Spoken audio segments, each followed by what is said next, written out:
Tori Petry here in Allen Park with Twentyman and Mike O'Hara. Guys, this is really the first official live stream of Lions Camp. It hasn't started yet. It will begin tomorrow when players report. But, guys, it's good to be back.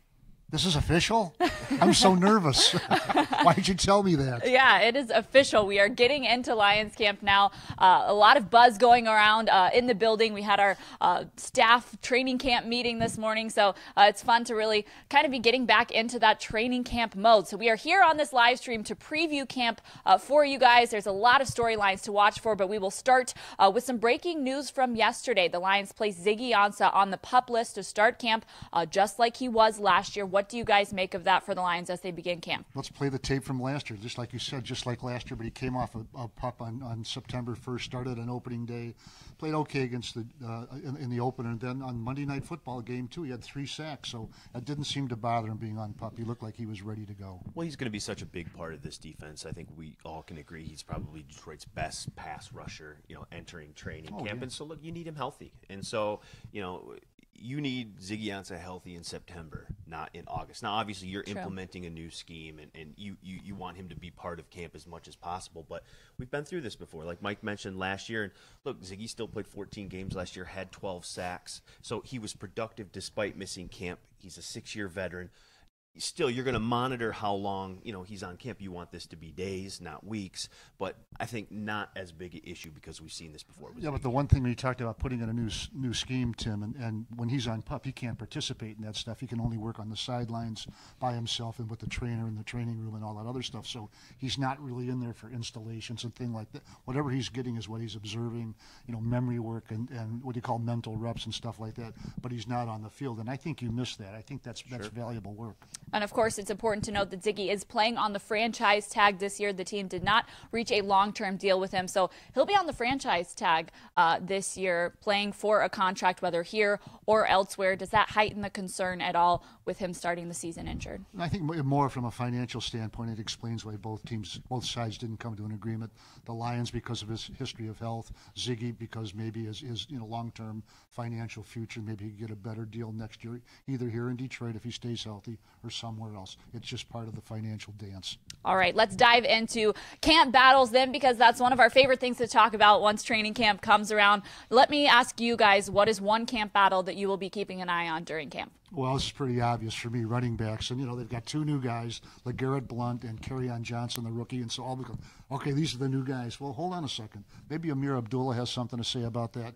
Maybe Theo Riddick, who's really a receiving specialist. I mean, that is, let's face it, that's his role. But they've got something to say about these depth charts, too. And then you get down the list a little bit with Zach Zenner and some other guys. But to me, it's an interesting battle. Will they keep a fullback, too? I think that's part of the mix and will affect the numbers there, too. Yeah, so that'll be an interesting one. For me, I'm going to go to the other side of the football. I'm going to go that secondary. I think this is a really deep and talented group of cornerbacks and safeties on this roster. Probably the deepest since I've been covering the team. And, I look at the cornerback position specifically. Who's going to start opposite Darius Slay? I think there's, Deshaun Shedd is in the mix. Tease Tabor obviously is in the mix. He got a lot of time with the first team defense and OTAs and minicamp. Nevin Lawson, who started there last year, is in the mix. So, I think that's going to be a terrific competition between those 3 guys on the outside. And then even in the nickel, too, a guy like, Jamal Agnew. Is Quandre Diggs going to play nickel, or is he going to play safety? He's going to do both. He's going to be a hybrid player. So I think kind of how that mixes up at the cornerback position and the competition that we're going to see over the next month, I think is going to be terrific. And also, I think you got to factor in that this is an all new cast of characters for this coaching staff.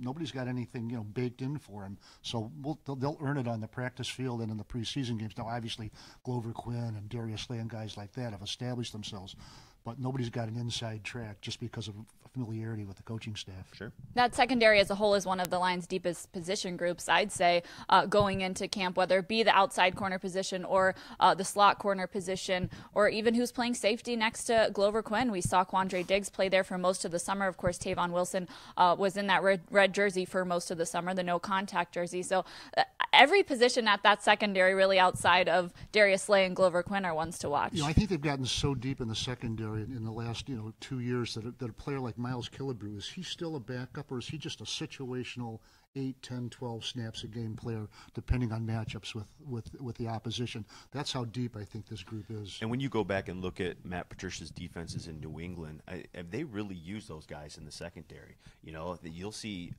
heavy safety looks. You could see 6, 7 defensive backs on the field sometimes. And so it's an important group for that defense, and it's important to have versatile guys, and I think that's what they have with their secondary, especially even a guy like Tracy Walker, their third-round draft pick this year. Right. They list him as a defensive back. You know, he can play corner, he can play the nickel, he can play safety. He can do a lot of different things, and I think they have a lot of guys like that, and I think that's going to serve this defense well. You know, in the position series we did on DetroitLions.com, our website, Tracy Walker was the player I really targeted for defense just because of what he showed a little bit in minicamp and all that other stuff. Now, I don't expect him to walk in and light it up, but I just think a guy like that with that size and that smoothness and reaction time, I think can make an impact in some role. A guy that can get himself into sub packages early on. You know, we know, teams are in sub package 60-70% of the time anyways. So he's a guy, along with a number of other guys, that can play an impact early on, certainly. Sure. For me, I think the defensive line is going to be one to really keep an eye on. It'll be probably difficult to nail down an exact starting defensive line because we will see so many packages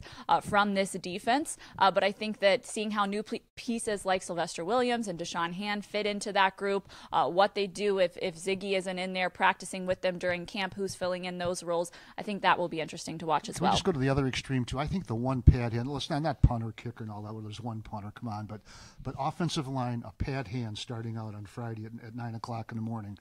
But no broken fingers this time, okay? Just a pad hand. Keep those 5 guys healthy from left tackle to right tackle. Sure. We talked a little bit before we started this video about the offensive line. And let's talk about what this team needs to do in order to be successful in 2018. What are some areas that they need to improve in during camp in order to be successful when the regular season comes around? Well, I'll go ahead and talk about that offensive line. To me, the best ability is availability.